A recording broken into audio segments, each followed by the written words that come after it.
Ptyalin जो होता है, टाइलिन नामक एंजाइम जो है वह लार में पाया जाता है। टाइलिन क्या है? एक एंजाइम है और यह किस में पाया जाता है? लार में पाया जाता है। टाइलिन जो है एक एंजाइम है, लार में पाया जाता है। लार ग्रंथि 3 जोड़े होते हैं। लार की जो ग्रंथि होती है वो 3 जोड़ा में होती है। एक का नाम है सब लिंगबल, एक का नाम क्या है? सब लिंगबल, सब मैंडिबुलर, एक का नाम है सब मैंडिबुलर और एक का नाम है पैराटायड द्वारा स्रावित जो लार होता है, लार भोजन में मिल जाता है और पाचन क्रिया में सहायता करता है।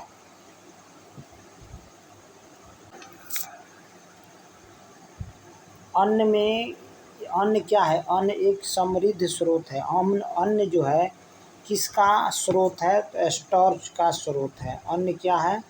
स्टार्च का स्रोत होता है। अन्न अनाज जो खाते हैं वो किसका स्रोत है? स्टार्च का। देखिए अन्न में क्या होता है? अन्न में स्टार्च यानी मंड प्रचुर मात्रा में होती है। अन्न में स्टार्च जो होता है बहुत ज़्यादा मात्रा में होता है और यह अन्न किससे? पादप के बीज से होते हैं। यानी अन्न जो है सभी पादप के बीज और फलियों में मंड होता है। मंड कहाँ होगा? तो जो पौधा होते हैं, पादप का मतलब पौधा होता है और पौधा के जो दाना यानी बीज और उसके जो फल होते हैं,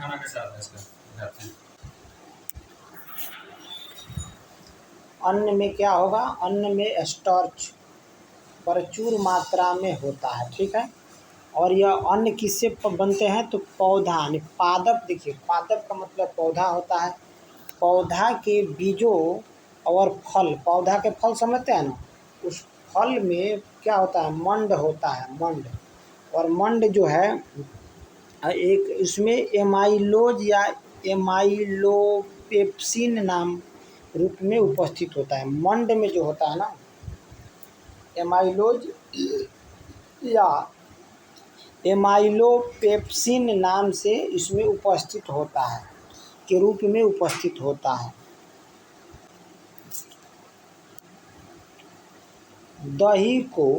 दूध को दही में स्कंदित करने वाला एंजाइम के बारे में बताना है। पाचन में तो पूरा एंजाइम ही काम करता है ना। तो देखिए दूध को दही में बनाना हो, यानी दूध को दही में स्कंदित करने वाला एंजाइम कौन है? तो कौन है? रेनिन है। कौन है? रेनिन।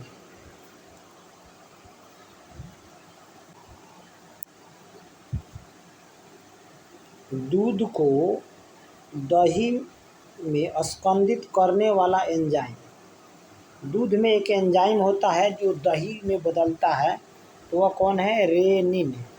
रेनिन नामक एंजाइम जो होता है ना, यह दूध में पाया जाता है और इसी से दही बनता है।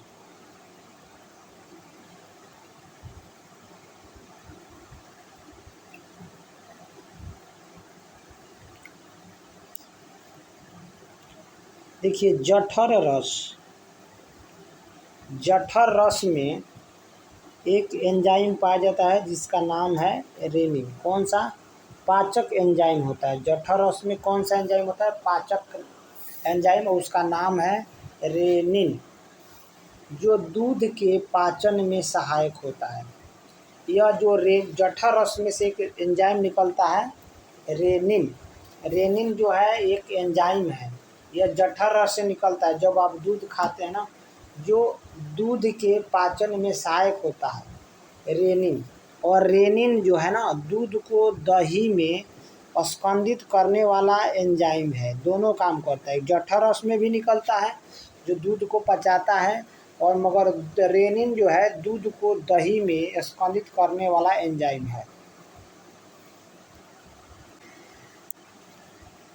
किसकी उपस्थिति के कारण गाय के दूध का रंग पीला होता है? किसकी उपस्थिति के कारण गाय के दूध का रंग पीला होता है? तो उस कैरोटीन के कारण। कौन सा? कैरोटीन के कारण। गाय के दूध में कैरोटीन होता है जिससे वह पीला दिखाई देता है।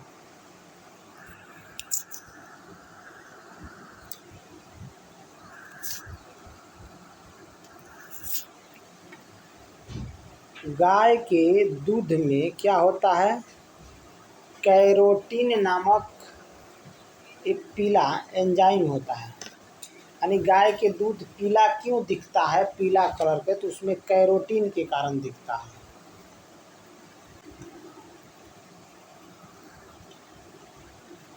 खट्टे दूध में होता है। क्वेश्चन है, खट्टे दूध में क्या होता है? तो खट्टे दूध में क्या होगा? लैक्टिक एसिड होता है। खट्टे दूध में क्या होगा?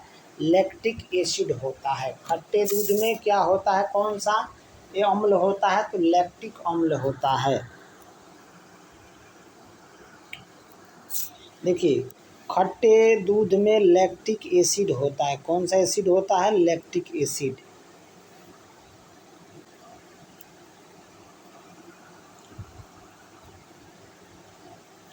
निम्नलिखित में से किसको आरबीसी का कब्र यानी रेड ब्लड सेल आरबीसी का कब्र कहा जाता है? यानी इसमें से 4 ऑप्शन है, इनमें से किसको आरबीसी का कब्र कहा जाता है? तो राइट आंसर हो जाएगा बी, यानी पलीहा को आरबीसी का कब्र कहा जाता है। जो लाल रक्त कोशिका होता है उसकी मृत्यु पलीहा में होती है।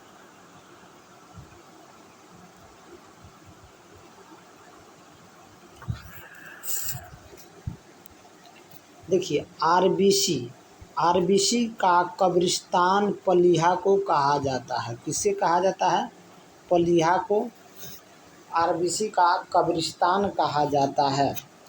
पलीहा जो है ना, अमाशय तंतुपट के बीच यकृत के बाईं ओर स्थित होता है।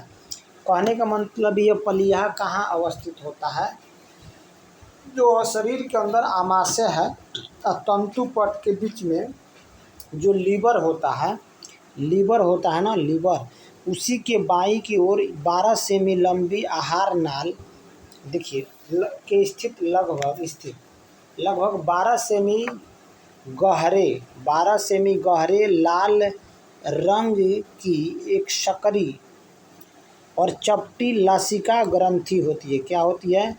लसिका ग्रंथि होती है, एक लाल रंग की सकरी और चपटा लसिका ग्रंथि होती है। यह रेटिकुलो एंडोथीलियमी ऊतक का सबसे बड़ा पिंड है। ये जो क्या है? आरबीसी पलीहा जो है रेटिकुलो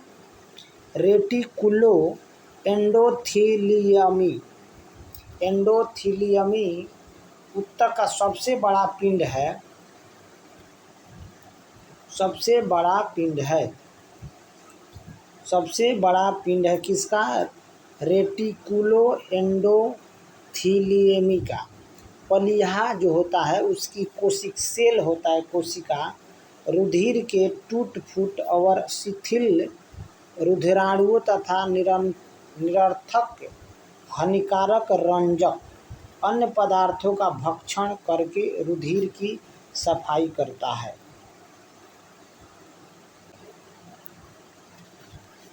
मानव शरीर का सबसे बड़ा अंग, मानव के शरीर में अगर सबसे बड़ा कोई अंग है तो वह कौन सा अंग है? यकृत है, यानी लीवर है। मानव शरीर में सबसे बड़ा अंग कोई है तो वह यकृत है।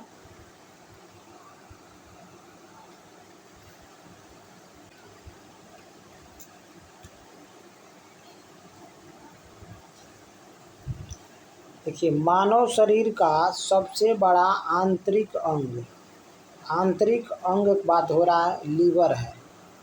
कौन है? मानव शरीर का सबसे बड़ा आंतरिक अंग कौन सा है? लीवर है। शरीर की सबसे बड़ी ग्रंथि है। क्या है यह? शरीर की सबसे बड़ी ग्रंथि है लीवर जो है। सबसे अगर आंतरिक कहे, शरीर का सबसे बड़ा कहे तो लीवर यानी यकृत में है, सबसे बड़ी आंतरिक ग्रंथि भी है। यह देखिए लंबा होता है 15 से 17, लीवर जो है ना 15 से 22 सेमी लंबा होता है। लीवर कितना? 15 से 22 सेमी शरीर की सबसे बड़ी ग्रंथि है। मानव शरीर की सबसे बड़ी आंतरिक अंग पूछे तभी लीवर होगा, सबसे बड़ी ग्रंथि कहे शरीर में तभी यकृत होगा, जिसकी लंबाई 15 से 22 सेमी होती है। इसका भार 1.5 kg के आसपास होता है। जो लीवर होता है यकृत, इसका भार कितना होगा? 1.5 kg के अंतर्गत होगा। इसका कार्य क्या है? लीवर का काम क्या है? पहला काम लीवर का जो पहला काम है, वह लीवर का पहला काम है पित्त का स्रावित करना। जो शरीर में पित्त होता है वह कहाँ से निकलता है? तो यकृत से निकलता है, यानी पित्त का स्रावण। ये सबसे पहले लीवर का पहला काम है, पित्त वहाँ से स्रावित होता है। उसमें एक अम्ल पाया जाता है, एमिनो अम्ल का डीएमिनेशन होता है, यानी यकृत में ही अमीनो अम्ल का डीएमिनेशन, यूरिया का संश्लेषण, यानी डीएमिनेशन यानी अमीनो अम्ल का डीएमिनेशन होता है। विषैले खाद्य पदार्थ से विषहरण करता है। जो विषैले खाद्य पदार्थ होते हैं उससे विष को खींच लेता है और यकृत में चला जाता है। विटामिन का भी यकृत संश्लेषण करता है।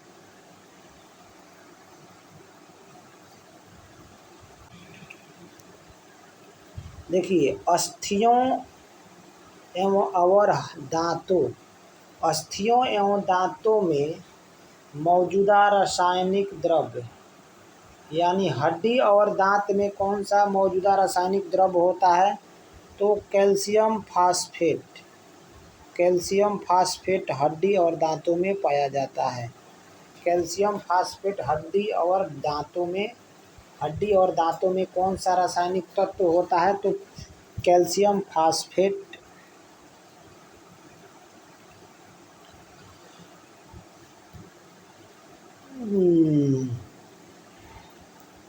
देखिए, अस्थियों एवं दांतों में मौजूदा रासायनिक द्रव्य या तत्व कौन है? पदार्थ कैल्शियम होता है और फास्फेट होता है।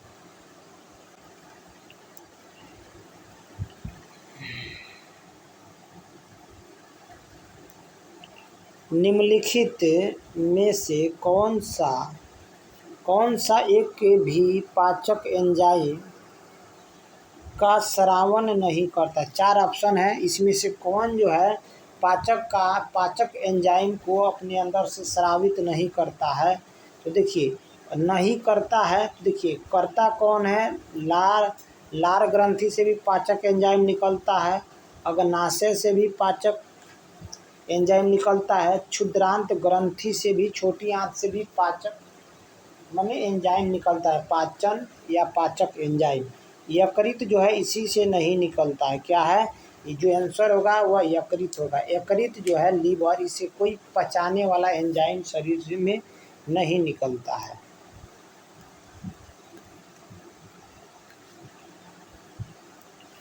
देखिए, यकृत किसी भी पाचक एंजाइम का स्रावन नहीं करता है।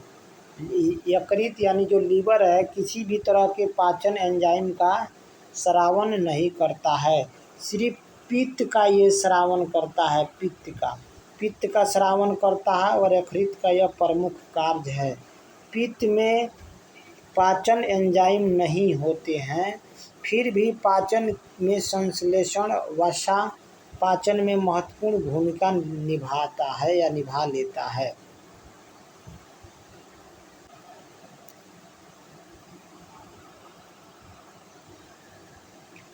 भोजन को नली से होते हुए धकेलने के लिए नाल की मांसपेशियों के अंदर स्तर के लंबवत संकुचन को क्या कहते हैं? जो संकुचन होता है उसे कहते हैं कर्माकुचन। क्या होता है? कर्माकुचन।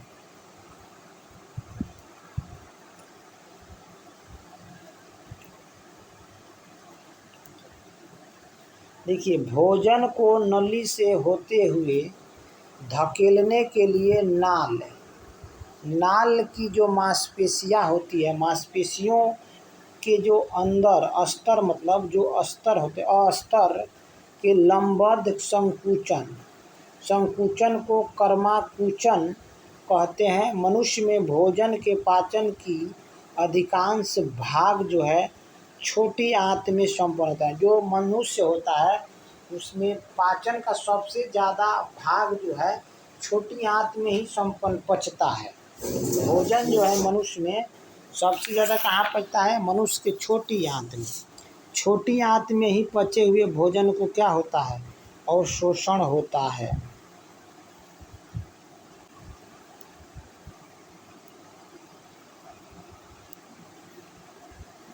देखिए कार्बोहाइड्रेट के अलावा हमारे आहार में ऊर्जा का एक प्रमुख स्रोत होता है। कार्बोहाइड्रेट तो है ही है, तो वसा ऊर्जा का प्रमुख स्रोत होगा। आंसर होगा वसा।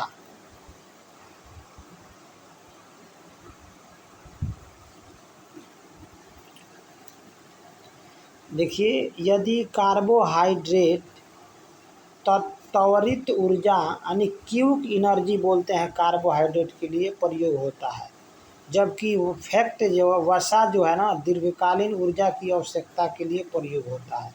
तत्काल ऊर्जा चाहिए तो कार्बोहाइड्रेट खाइए, लंबे समय के लिए ऊर्जा चाहिए तो आपको वसा ऊर्जा लंबे समय के लिए होता है। कार्बोहाइड्रेट के अलावा हमारे शरीर में आहार में ऊर्जा का प्रमुख स्रोत क्या है? वसा है, फैक्ट है। कार्बोहाइड्रेट के अलावा ऊर्जा किससे मिलता है? वसा से मिलता है। मानव शरीर जो है अपनी अधिकांश ऊर्जा वनस्पति भोजन से किस प्रकार यानी किस रूप में प्राप्त करता है? यानी मानव का जो शरीर है अपनी ऊर्जा का सबसे अधिक भाग वनस्पति भोजन से प्राप्त करता है, तो वो किस रूप में करता है? खनिज के, प्रोटीन के, विटामिन के कि कार्बोहाइड्रेट के? इनमें से किस रूप में प्राप्त करता है? तो राइट आंसर हो जाएगा कार्बोहाइड्रेट। अधिकांश ऊर्जा व कार्बोहाइड्रेट का, दूसरा वसा का। दूसरा नंबर पर वसा आता है। कार्बोहाइड्रेट तत्काल ऊर्जा एनर्जी देता है, वसा जो है वो लंबे समय के लिए होता है।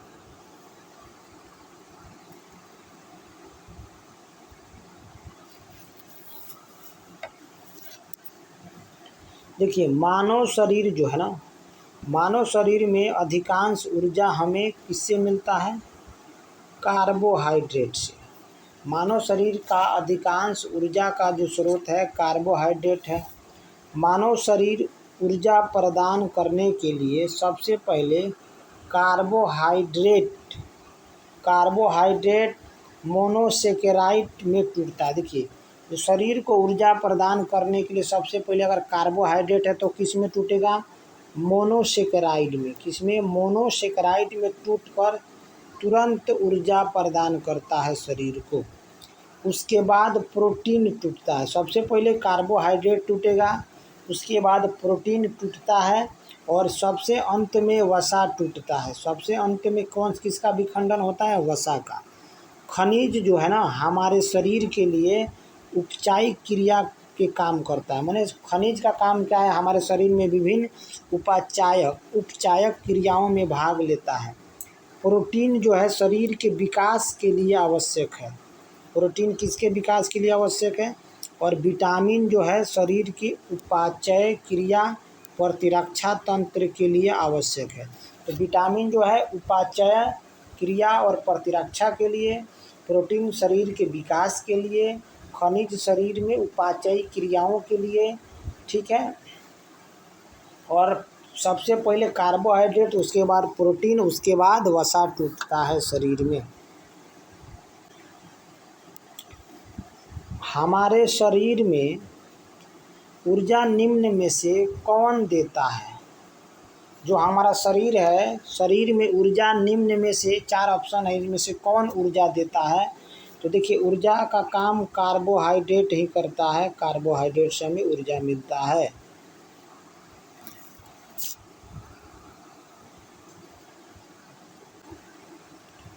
एक खिलाड़ी या एथलीट को, खिलाड़ी कहिए चाहे धावक कहिए चाहे एथलीट कहिए, को निम्नलिखित में से किसे शीघ्र और अधिक मात्रा में ऊर्जा मिलता है? क्या चीज़ खाने से?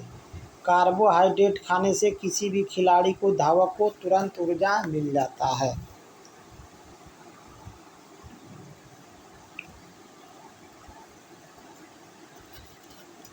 कार्बोहाइड्रेट जो है सारी गतिविधियों में ऊर्जा का मुख्य स्रोत है। शरीर में तेजी से ऊर्जा या तत्काल प्रदान करता है कार्बोहाइड्रेट। इसलिए खिलाड़ी हो, एथलीट हो, धावक हो, क्या करता है, कार्बोहाइड्रेट युक्त भोजन पदार्थ का प्रचुर मात्रा में मतलब खाना खाता है।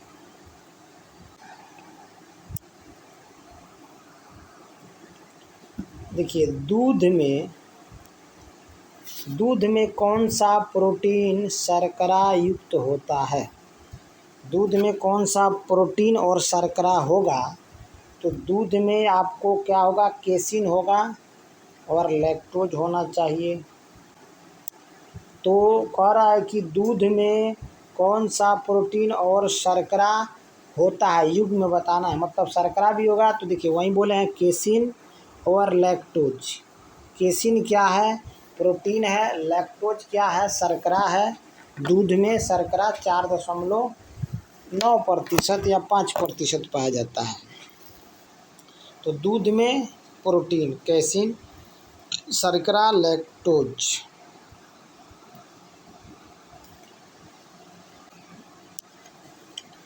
देखिए फलों का मधुर या मीठा स्वाद किसके कारण होता है, फ्रक्टोज के कारण। फलों का लघु और मीठा स्वाद किसके कारण होता है, फ्रक्टोज के कारण। देखिए फ्रक्टोज जो है ना, फ्रक्टोज फलों में पाई जाने वाली एक मोनोसेकेराइड शर्करा है। क्या है, फ्रक्टोज फलों में पाई जाने वाली मोनोसेकेराइड शर्करा है, जो प्राकृतिक में सबसे मीठा शर्करा है। प्राकृतिक में क्या है, सबसे मीठा शर्करा है। तो ये फल को देखिए, इसको फल शर्करा भी कहते हैं। लैक्टोज जो है ना, लैक्टोज दूध में पाए जाने वाला शर्करा है, और फल जो है यानी फ्रक्टोज फल में पाई जाने वाला मोनोसेकेराइड शर्करा है, और जिसे सबसे मीठा शर्करा कहते हैं। फल शर्करा भी कहते हैं। लैक्टोज जो है दूध में पाया जाने वाला शर्करा है, जबकि माल्टोज जो है ना, माल्टोज अनाज में पाए जाने वाला शर्करा है।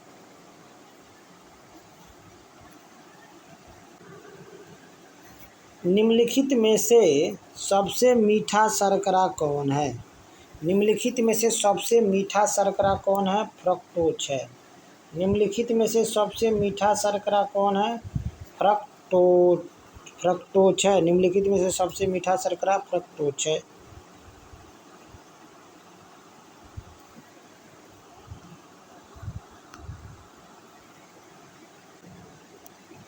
निम्नलिखित में से कौन सबसे मीठी शर्करा है, फिर क्वेश्चन रिपीट हो गया है, तो वह कौन होगा, फ्रक्टोज होगा। कौन होगा, फ्रक्टोज।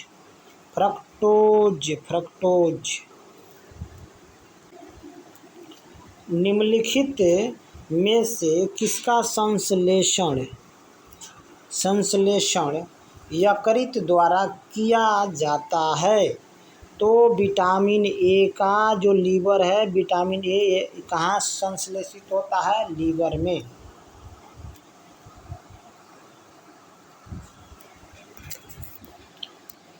देखिए यकृत जो है ना, लीवर जो है ना, विटामिन ए का संश्लेषण करता है। जो हमारा लीवर है, यकृत है, वो किस विटामिन का संश्लेषण करेगा, विटामिन ए का। और अल्प समय माने बहुत कम समय के लिए इसका भंडारण करता है। संचय का मतलब होता है जमा करना, भंडारण। यानी यकृत विटामिन ए का तो संश्लेषण करता है, मगर ज़्यादा देर तक यकृत में रह नहीं पाता है। और विटामिन के जो है यह खून को स्कंद यानी थक्का बनाने में सहायता करता है। प्रोथ्रोम्बिन नामक पदार्थ का संश्लेषण करने में विटामिन के सहायक है। प्रोथ्रोम्बिन